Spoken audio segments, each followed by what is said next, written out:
Last lecture में हमने हमारा टॉपिक प्रॉपर्टीज ऑफ एयर पे पॉज किया था, ठीक है। अब इस प्रॉपर्टीज ऑफ एयर के बाद हम क्या यूज़ करेंगे न्यूमैटिक्स में वो देखें। सबसे पहले चीज़ जो हम न्यूमैटिक्स में बात करते हैं वो है वेंचुरी मीटर। ये आप देख पा रहे होंगे, यहाँ पे एक है वेंचुरी का डायग्राम बना हुआ है।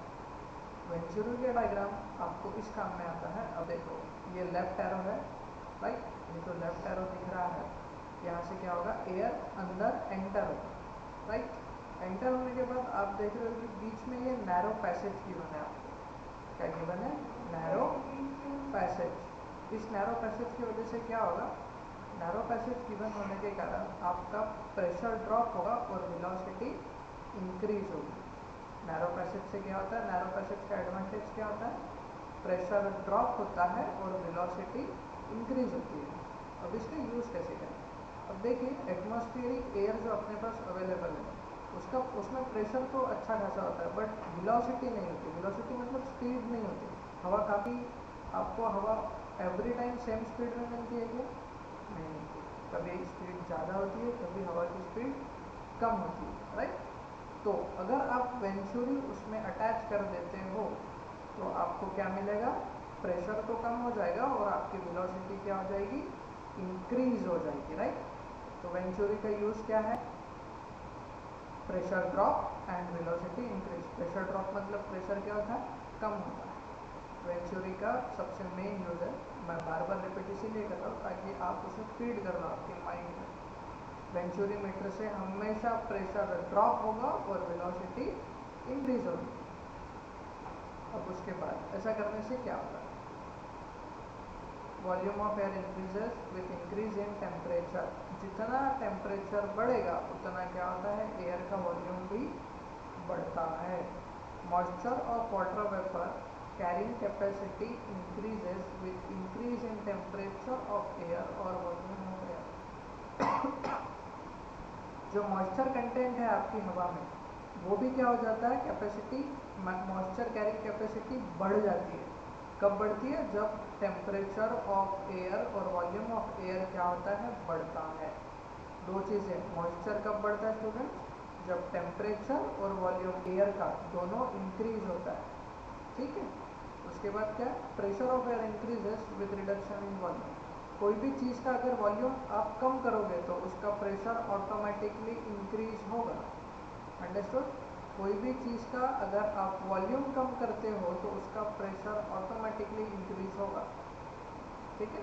और अगर आप टेम्परेचर बढ़ाते हो तो प्रेशर भी बढ़ेगा, ठीक है।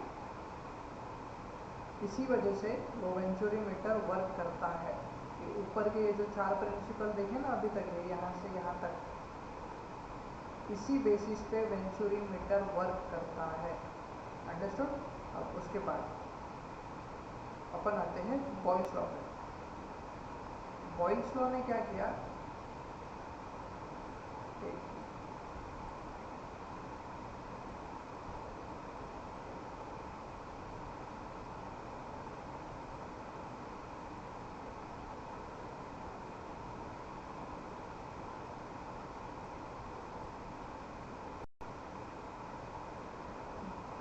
ये है बॉयल्स लॉ का स्टेटमेंट।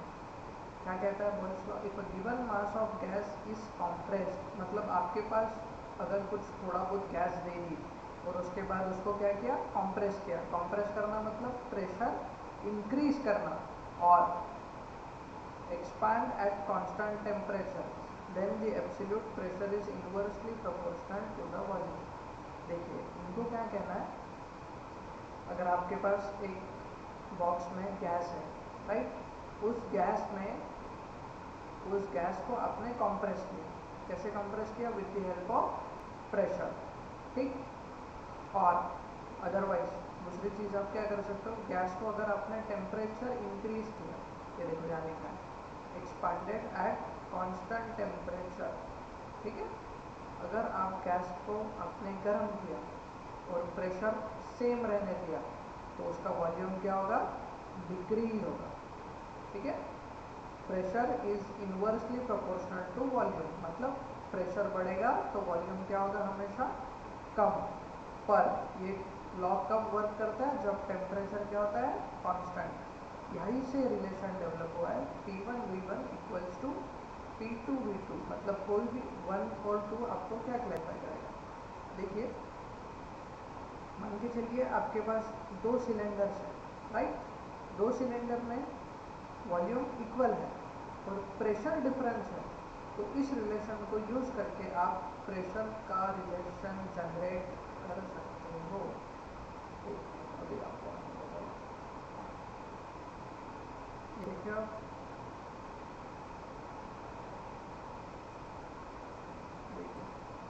अगर आपके पास, अब न्यूमेटिक्स के कुछ एडवांटेजेस भी होते हैं, ठीक है? अब न्यूमेटिक्स के एडवांटेजेस क्या है ये ध्यान में रखिए, ये आपके एग्जाम में ऑलरेडी 2-3 बार क्वेश्चन आ चुके हैं। एयर आपको फ्री में अवेलेबल है एटमॉस्फेयर में, राइट? और उसके बाद एयर की कोई क्वांटिटी है क्या? नहीं, एयर की अनलिमिटेड क्वांटिटी आपके पास अवेलेबल है। आप एयर को कभी भी कहीं पे भी कंप्रेस्ड कर सकते हो, बराबर है?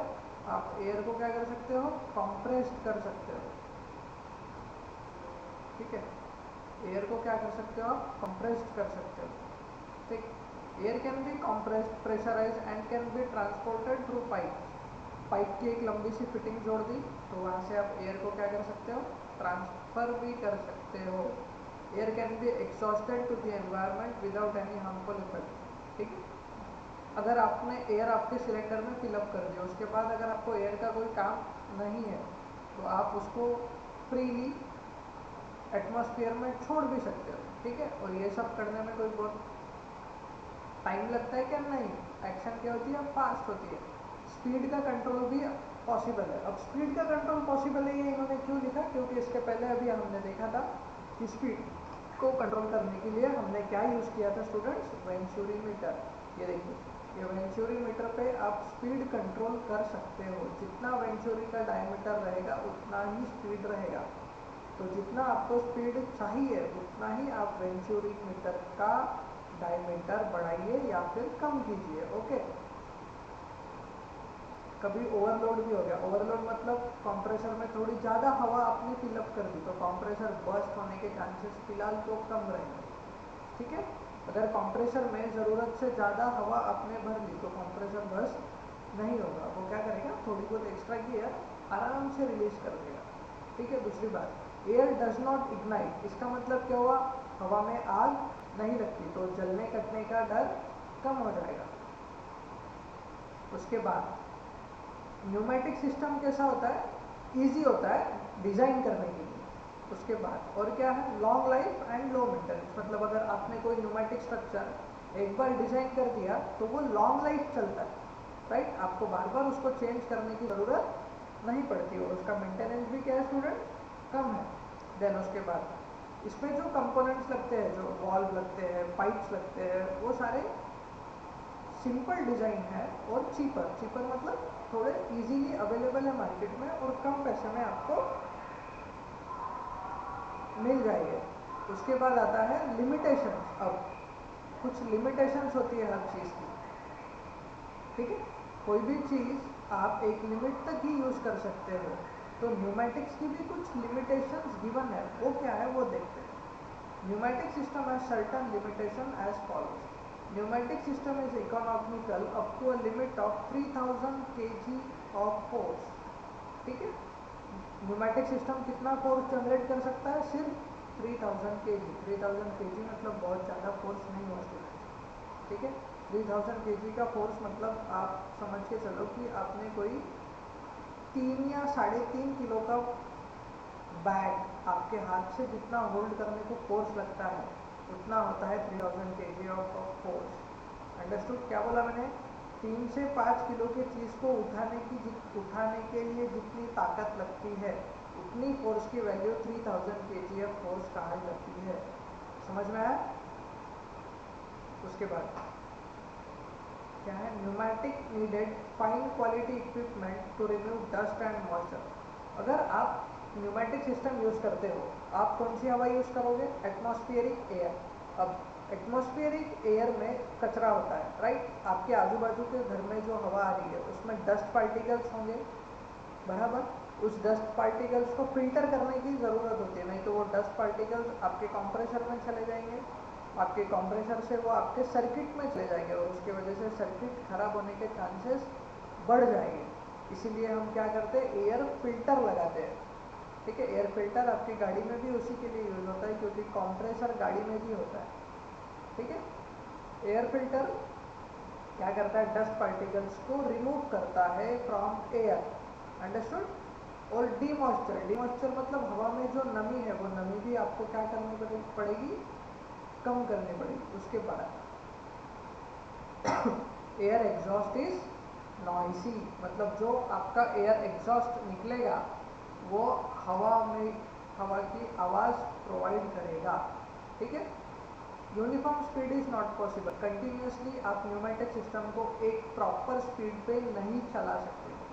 ठीक है, special lubrication technique is required to avoid friction, ये अवॉइड है। ठीक है, to avoid friction between internal component.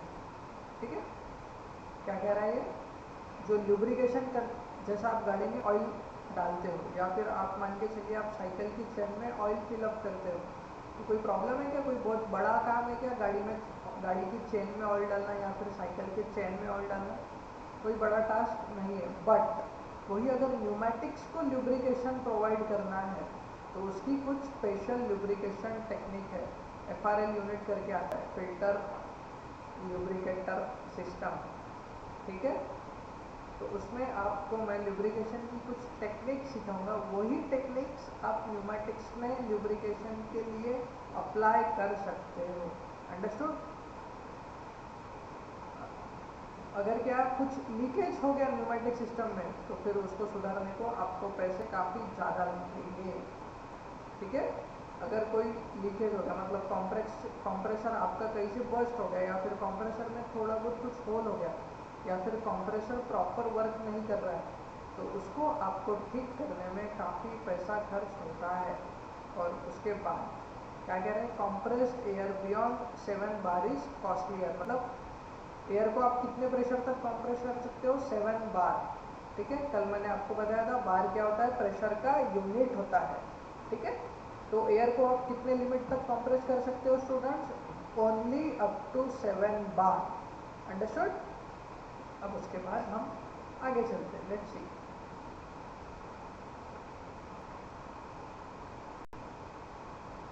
अब देखते हैं, ये हुआ ऊपर जो मैंने आपको इंट्रोडक्शन दिया था वो था न्यूमेटिक सिस्टम का। अभी हम देखेंगे इंट्रोडक्शन टू हाइड्रोलिक सिस्टम। ठीक है, सॉरी, देखिए हाइड्रोलिक सिस्टम कौन से लॉ पे वर्क करता है स्टूडेंट्स, पास्कल लॉ पे। ठीक है, और वही न्यूमेटिक सिस्टम कौन से लॉ पे वर्क कर रहा था, वो वर्क कर रहा था बॉयल्स लॉ पे। ठीक है, हाइड्रोलिक सिस्टम कौन से लॉ पे वर्क करता है, पास्कल्स लॉ। ठीक है, न्यूमेटिक सिस्टम कौन से लॉ पे वर्क करता है, न्यूमेटिक सिस्टम करता है, बोलिए कौन से लॉ पे वर्क करता है, बॉयल्स लॉ पे वर्क करता है। ठीक है, अब सबसे पहले हाइड्रोलिक सिस्टम को समझने की कोशिश करें। ठीक है, ये सब छोड़िए, अब सबसे पहले तो हम लॉ को समझने की कोशिश करते हैं कि पास्कल्स लॉ क्या कहता है। ठीक है, यहाँ पे ये जो स्टेटमेंट दिया है ये है पास्कल्स लॉ का स्टेटमेंट। ठीक है, देखिए, it states that the pressure exerted on a liquid is transmitted equally in all direction. ठीक है, इसका कहना क्या मतलब क्या है, अगर कोई लिक्विड पे आप प्रेशर अप्लाई करते हो तो वही प्रेशर लिक्विड के टॉप से लेके बॉटम लाइन तक सेम रहेगा। ट्राई टू अंडरस्टैंड, अगर आप लिक्विड पे प्रेशर अप्लाई करते हो तो वो प्रेशर फ्रॉम टॉप से लेके तो लिक्विड के बॉटम तक सेम अप्लाई होगा। अब वो कैसे, देखिए डायग्राम। ठीक है, अब ये देखिए, ये वुड है, वुडन पे उन्होंने एक हैमर पंच किया तो वो वुड पूरा क्क्रैक होता है क्या बीच में से, नहीं होता। पर वही अगर लिक्विड को आप कोई हैमर से प्रेस करते हो, लिक्विड के, ये पिस्टन है, ये पिस्टन को उन्होंने हैमर से प्रेस किया, नहीं तो बोलोगे सर लिक्विड पे अगर हैमर प्रेस करते हैं तो लिक्विड तो उड़ जाएगा, राइट। ये जो स्ट्रक्चर दिख रहा है, ये क्या है स्टूडेंट्स? ये एक पिस्टन है। उस पिस्टन को उन्होंने हैमर से प्रेस किया तो उसकी वजह से लिक्विड क्या हो गया? कॉम्प्रेशन हो गया लिक्विड का। और कॉम्प्रेशन होने के कारण ये जो लाइंस दिख रही है ना आपको, जिस पे मैं अभी कर्सर मूव कर रहा हूँ, यहाँ पे जो जितना प्रेशर रहेगा उतना ही प्रेशर इस लाइन पे भी रहेगा, उतना ही प्रेशर इस लाइन पे, सेम प्रेशर और इस लाइन। कैसे? अगर आपने हैमर से मान लीजिए 5 बार का प्रेशर अप्लाई किया, कितना प्रेशर अप्लाई किया आपने? 5 बार का, तो आपको सारी ये जो लाइंस है उसमें सारी लाइंस में आपको प्रेशर कितना मिलेगा स्टूडेंट्स? 5 बार 5 बार 5 बार 5 बार। समझ में आया क्या? पास्कल्स ने क्या कहा? पास्कल ने इतना बताया, अगर आप लिक्विड पे प्रेशर अप्लाई करोगे तो लिक्विड में, सारे लिक्विड में सेम प्रेशर अप्लाई होगा। सॉलिड में ऐसा पॉसिबल नहीं होता है, ठीक है? अगर कोई सॉलिड पे आप प्रेशर अप्लाई करते हो तो पूरे बॉडी में सेम प्रेशर आएगा, इसकी कोई भी गारंटी नहीं है। बट अगर आप लिक्विड पे प्रेशर अप्लाई करते हो तो पूरे लिक्विड में सेम प्रेशर आएगा। ये हमको किसने बताया? पास्कल्स लॉ ने। कहाँ बताया? It states that the pressure exerted on a liquid is transmitted equally in all directions, ठीक है? इसके बाद नेक्स्ट लेक्चर में हम लिक्विड की प्रॉपर्टीज को समझने की कोशिश करेंगे, मतलब ट्रांसमिशन कैसे होता है। अब ये तो लिक्विड पे प्रेशर डाल दिया पास्कल्स ने। अब पास्कल्स पे प्रेशर डालने के बाद अब लिक्विड में प्रेशर सर्कुलेट कैसा करेंगे वो मैं आपको नेक्स्ट लेक्चर में बताता हूँ, ठीक है? आज हमने क्या पढ़ा? न्यूमेटिक्स का वर्किंग, न्यूमेटिक्स की लिमिटेशंस, मतलब एयर की कुछ प्रॉपर्टीज देखी थी, बॉयल्स लॉ देखा था, ये लिमिटेशंस देखी थी एयर की, न्यूमेटिक सिस्टम की ये जो लिमिटेशंस है वो देखी थी, बराबर। उसके पहले हमने कुछ ये एडवांटेजेस देखे थे न्यूमेटिक्स के, और ये बॉयल्स लॉ देखा, P1 V1 equals to P2 V2। Okay students, thank you. Next lecture में हम न्यूमेटिक्स के पास्कल, न्यूमेटिक्स तो हाइड्रोलिक्स के, हम नेक्स्ट लेक्चर में क्या देखेंगे? पास्कल्स लॉ के आगे का कंसेप्ट। Okay, thank you.